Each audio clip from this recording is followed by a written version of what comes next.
What is going on, everybody? Welcome back to the channel. If you missed the last video, we did a 4-link suspension on the back of the FJ40. Now, all my brackets are still tacked together, so the game plan for today is I'm gonna go ahead and cut basically all my brackets off. I'm gonna fully weld those in, and then we're gonna get them tacked back on. I'm not gonna go fully weld them to the trusses and everything and to the frame, just because if for some reason I decide to change something, I don't want to have to do a crap ton of cutting like off the frame, off the trusses. Plus we do have to pull the trusses back off the axle. I want to paint the inside of the trusses, get those back welded on to the axle. But I'm going to wait for that till I strip the axles down, because with the nodular iron, it's kind of a cast iron, you got to heat it up to like 400, 450 degrees. I'd rather do that with no gear oil in it, no seals in it, just a bare housing. I think it'll be a lot easier that way. So that is the game plan anyway. And also we got to finish the lower link mount. I kind of made it an integrated bracket for the front and the rear, but on the inside the transmission cross member is in the way, so we can't weld anything there. I'm gonna have to make like a little bolt-on bracket for the inside, and then all the stuff on the front too. The panhard bar brackets, actually the front, the link brackets are good for the axle side. Frame side still needs a little bit of work, but either way, guys, let's get to work. Let's strip all these brackets off and get some welding done.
Well, there it is, guys. We are 100% done with our link mount, all of our brackets.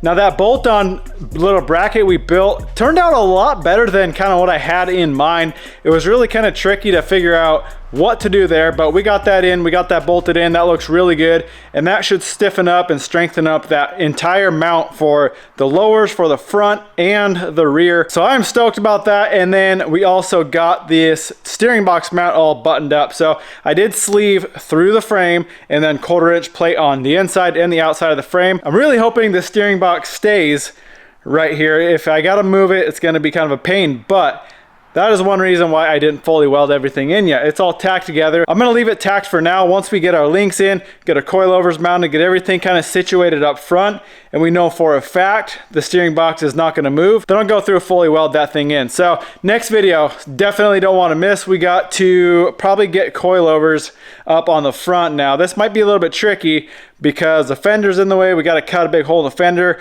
I haven't decided if I'm gonna do tube or plate for the mount, but we have a 16-inch coilover, so those are extremely tall. I think they're 24 collapsed and 40 inches extended. So we're gonna have to bring up our mount in the engine bay. It's probably gonna mount almost to the top of the engine, the top of the shock is. So we got to build some extravagant shock mounts, but that shouldn't be too difficult. We should be able to figure it out. And then we got to figure out rear. So instead of buying another set of coilovers for the rear, I'm just going to mock up with my 16s. If those end up working, then I'll order up 16s. If not, I have a slight feeling that we would probably need a 14-inch in the rear. But like I said, we have a 16-inch to mock up on, and then we'll decide what to do from there. But either way, guys, that is a wrap for this one. I really hope you enjoyed it. I hope you're enjoying all this fabrication. It's a lot of fun, a little stressful at times, but it is a lot of fun when it all comes together. And I think once we're done with this thing, it's all going to pay off. I think it's going to be a sweet rig when it's all said and done. But either way, I'm going to wrap it up here. I hope you enjoyed it. Once you go smash